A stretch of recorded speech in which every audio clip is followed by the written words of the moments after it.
फातिमा की रानी माँ, प्रभु यीशु की माँ, आसरा तू ही है माँ।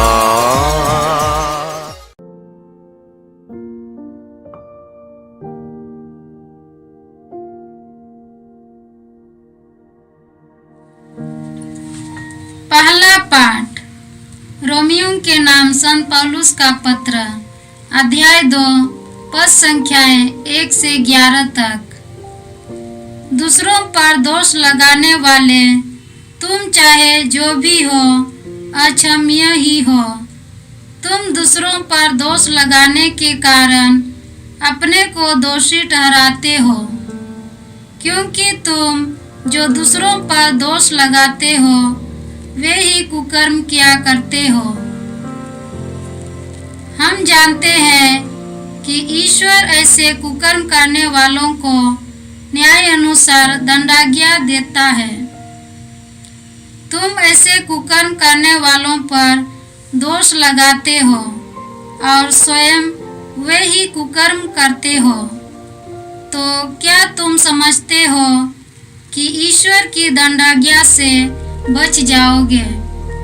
अथवा क्या तुम ईश्वर की असीम दयालुता, सहनशीलता और धैर्य का तिरस्कार करते और यह नहीं समझते कि ईश्वर की दयालुता तुम्हें पश्चाताप की ओर ले जाना चाहती है?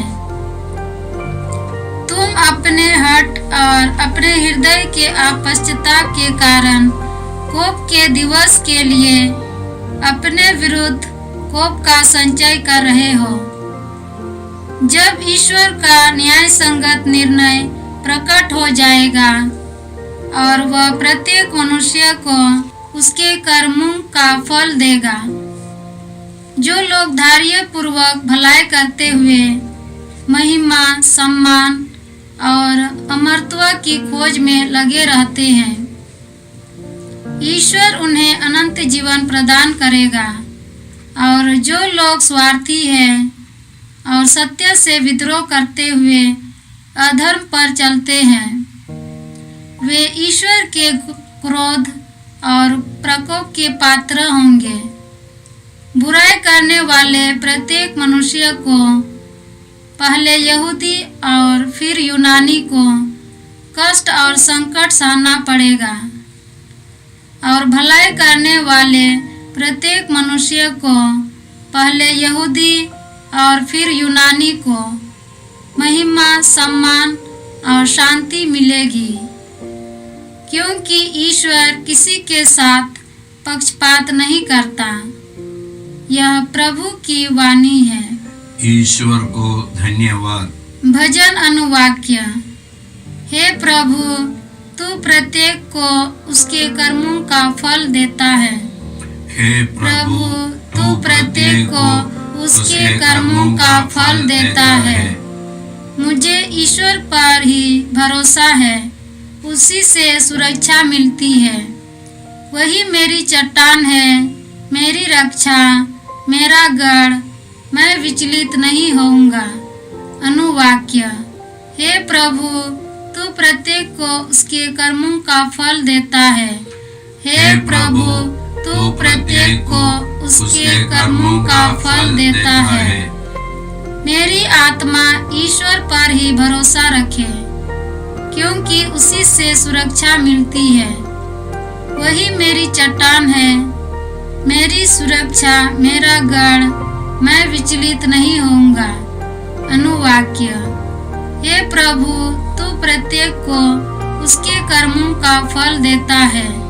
हे प्रभु, तू प्रत्येक को उसके कर्मों का फल देता है। सभी लोग उसी की शरण लें और हर समय उसी पर भरोसा रखें। उसी के सामने अपना हृदय खोल दो, क्योंकि ईश्वर हमारा आश्रय है। अनुवाक्य। हे प्रभु, तू प्रत्येक को उसके कर्मों का फल देता है। हे प्रभु, तू प्रत्येक को उसके कर्मों का फल देता है। जय घोष। हालेलुया। प्रभु कहते हैं, मेरी भेड़ें मेरी आवाज़ पहचानती है, मैं उन्हें जानता हूँ और वे मेरा अनुसरण करती है।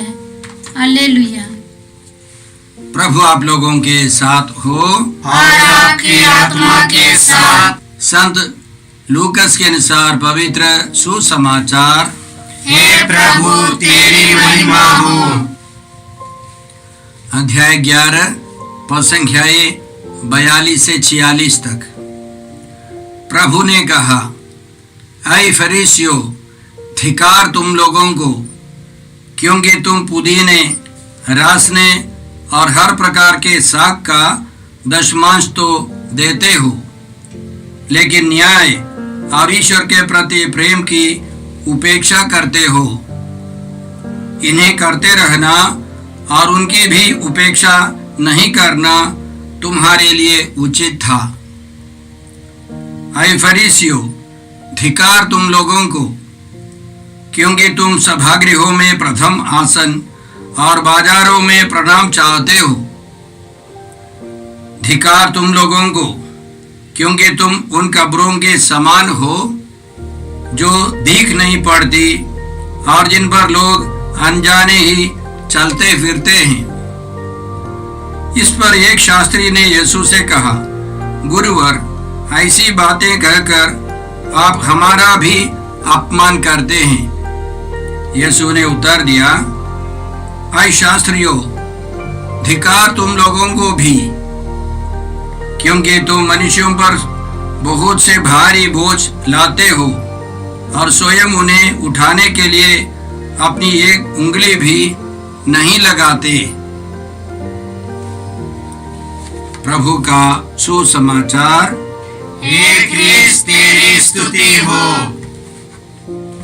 जय यीशु क्रिस्त में प्रिय भाई और बहनों, आज का पहला पाठ रोमियों के नाम पत्र से है। अध्याय 2 की शुरुआत में संत पौलुस लोगों को समझाते हैं, दोष नहीं लगाना है। दोष लगाने वालों को बहुत समस्याओं से गुजरना पड़ेगा। तुम दूसरों पर दोष लगाने के कारण अपने को दोषी ठहराते हो, क्योंकि तुम जो दूसरों पर दोष लगाते हो यही कुकर्म करते हो। यह मुख्य विषय है। और उसके बाद संत पौलुस समझाते हैं कि ईश्वर की दयालुता आपको पश्चाताप के लिए बुलाती है। ईश्वर हम पर दया करते हैं ताकि हम पश्चाताप करें।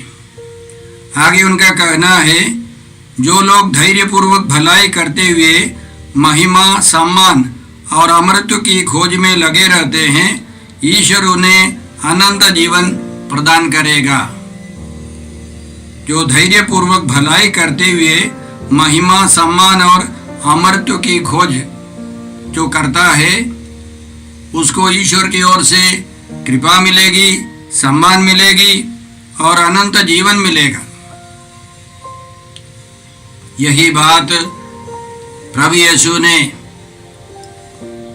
संत मत्ती के सुसमाचार के पहले प्रवचन में अध्याय 7 की शुरुआत में यीशु कहते हैं, दोष नहीं लगाओ जिससे तुम पर भी दोष न लगाए जाए, क्योंकि जिस प्रकार तुम दोष लगाते हो उसी प्रकार तुम पर भी दोष लगाया जाएगा, और जिस नाप से तुम नापते हो उसी से तुम्हारे लिए भी नापा जाएगा।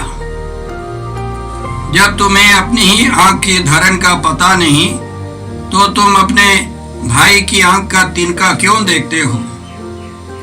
जब तुम्हारी ही आंख में धरन है तो तुम अपने भाई से कैसे कह सकते हो, क्या मैं तुम्हारी आंख का तिनका निकाल दूं? तो यीशु कहते हैं, ढोंगी, पहले अपनी आंख की धरन निकालो, तब तुम्हारे भाई की आंख का तिनका निकालने के लिए तुम अच्छी तरह देख सकोगे। तो हमारे जीवन में हम देखते हैं, हमारे अंदर एक प्रवृत्ति है, हम दोष लगाते हैं। सभी धर्म के लोग, सभी टाइप के लोग दोष लगाते हैं। कई लोग हमसे कहते हैं मैंने फैसला किया कि मैं आपसे दोष नहीं लगाऊंगा, फैसला से नहीं चलेगा। मैंने हिंदुस्तान के कई जगहों पर कई लोगों के साथ काम किया है। तरह तरह के धर्म के लोग, और स्त्री हो या पुरुष या राजनीति के लोग, ये सब दोष लगाते हैं। इसका कारण क्या है? प्रकाशना ग्रंथ में हम लोग इसका कारण पढ़ते हैं। अध्याय 12 पद संख्या 10 में, मैंने स्वर्ग में किसी को ऊंचे स्वर से यह कहते सुना, अब हमारे ईश्वर की विजय, सामर्थ्य तथा राजत्व और उसके मसीह का अधिकार प्रकट हुआ है, क्योंकि हमारे भाइयों का वह अभियोक्ता नीचे गिरा दिया गया है, जो दिन रात ईश्वर के सामने उस पर अभियोग लगाया करता था। तो अभियोग लगाने वाला शैतान है। शैतान ईश्वर के सामने खड़ा होकर ईश्वर के विरुद्ध या उनके भक्तों के विरुद्ध अभियोग लगाता है, इसलिए वो नीचे गिरा दिया गया। शैतान को स्वर्ग में कोई स्थान नहीं है। शैतान की प्रेरणा से हम दूसरों को दोष लगाते हैं।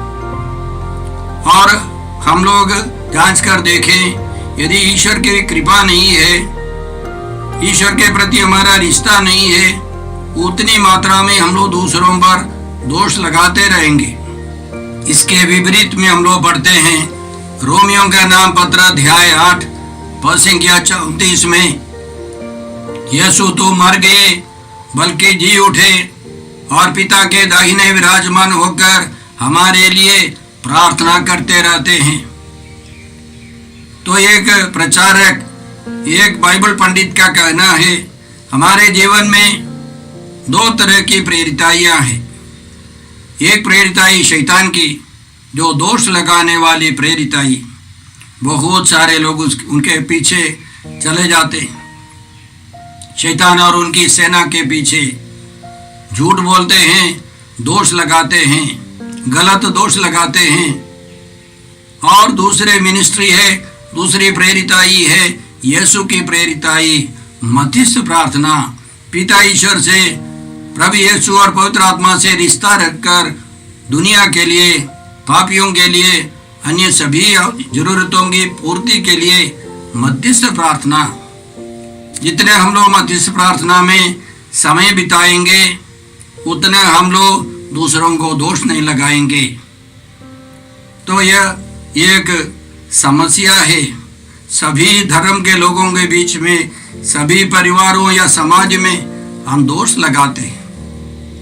और यीशु कहते हैं सबसे पहले तुम अपनी आंख की धरन निकाल दो, तब तुम अपने भाई को सुधारने के लिए अच्छी तरह देख सकोगे। पहले हमको अपने आप सुधारने के लिए कृपा मांगनी है, यीशु का मनोभाव मांगना है, तब ईश्वर हमको भरपूर कृपा देगा। साथ साथ हम समझे ईश्वर हम पर दया करते हैं, तो इसका मतलब हमको पश्चाताप कर ईश्वर के पास लौट जाना है। संत पौलुस हमको ये भी समझाते हैं कि जो बुरा काम करता है, जो पापमय जीवन में है, उनको बहुत कष्टों से गुजरना पड़ता है। यह सच है। और अच्छे लोगों को भी समस्याओं से, कष्टों से गुजरना है। लेकिन फर्क क्या है?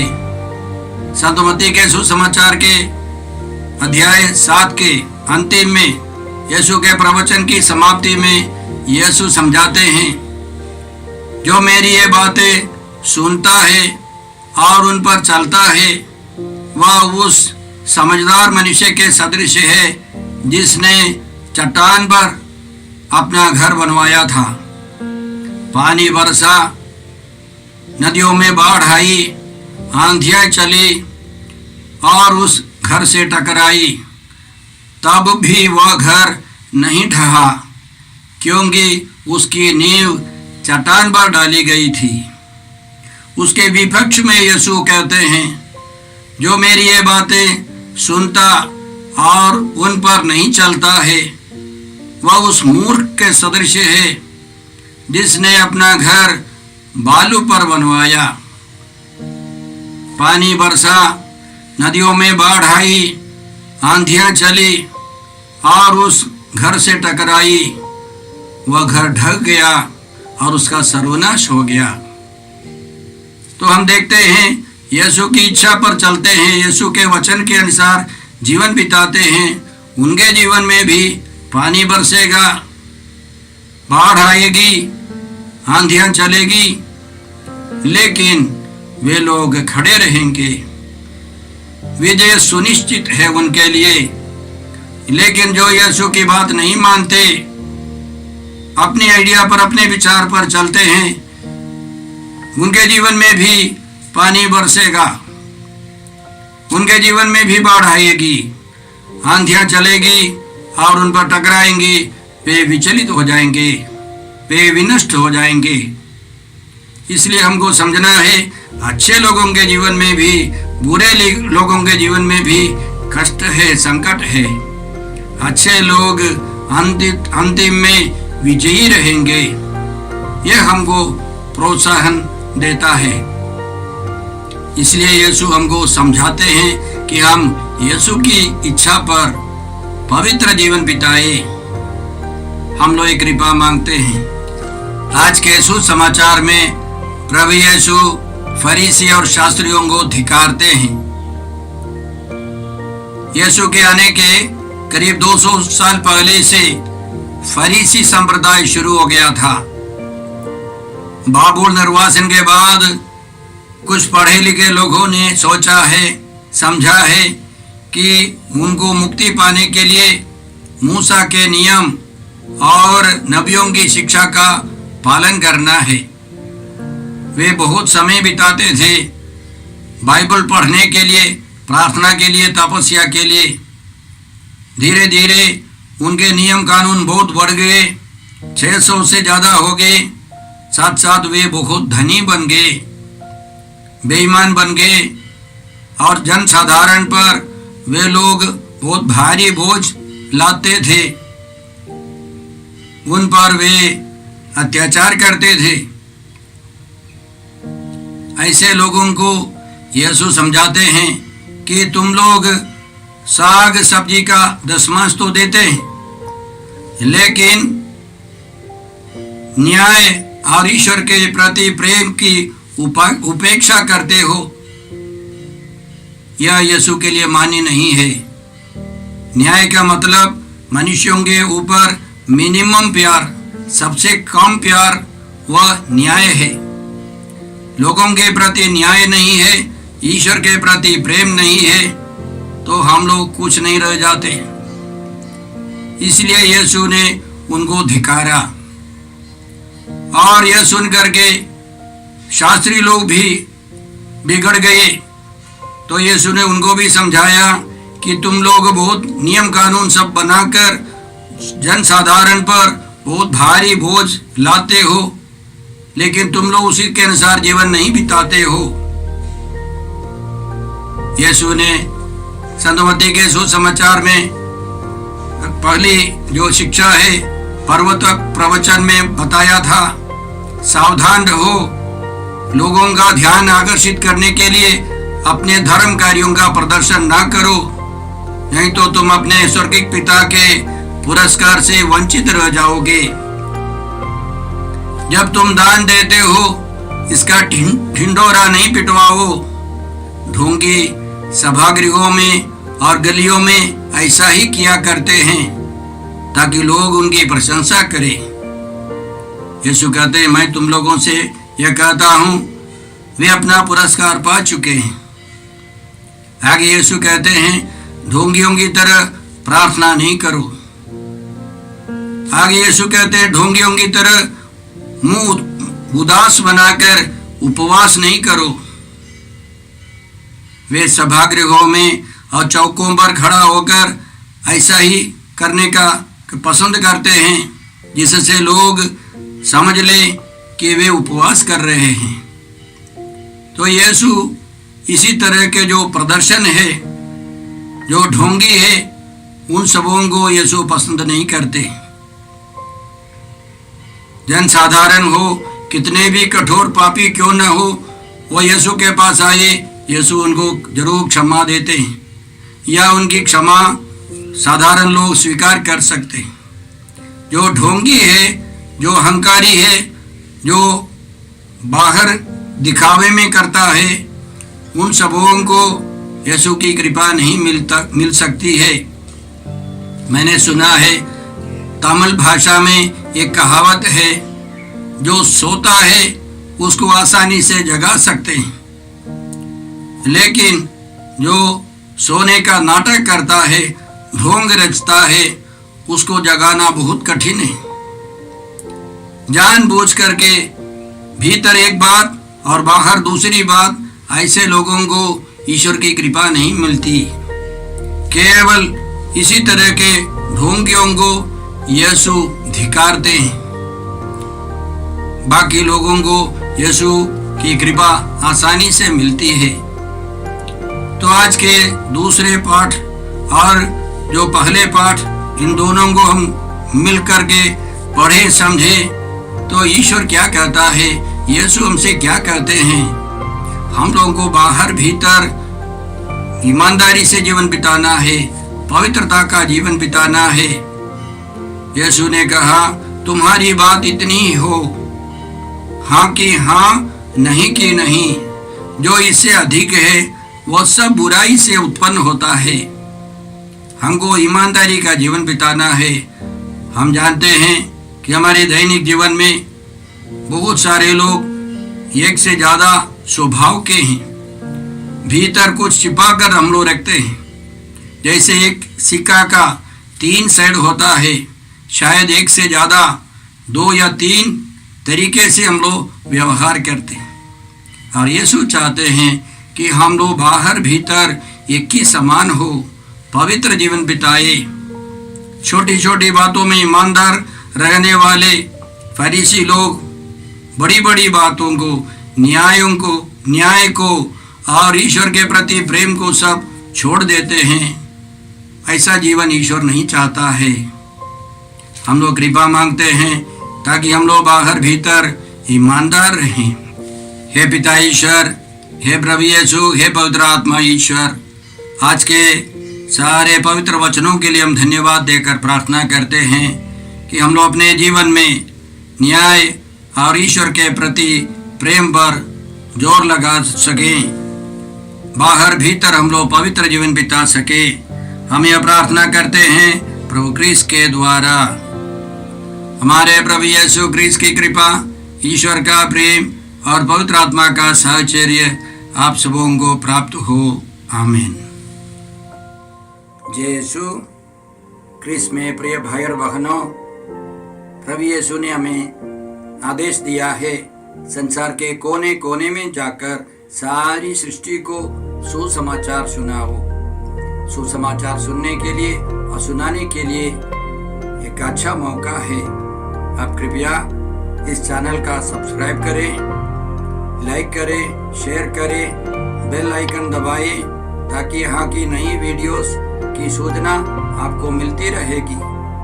साथ साथ आप दूसरों को भी प्रेरणा दें इसका सब्सक्राइब करने के लिए।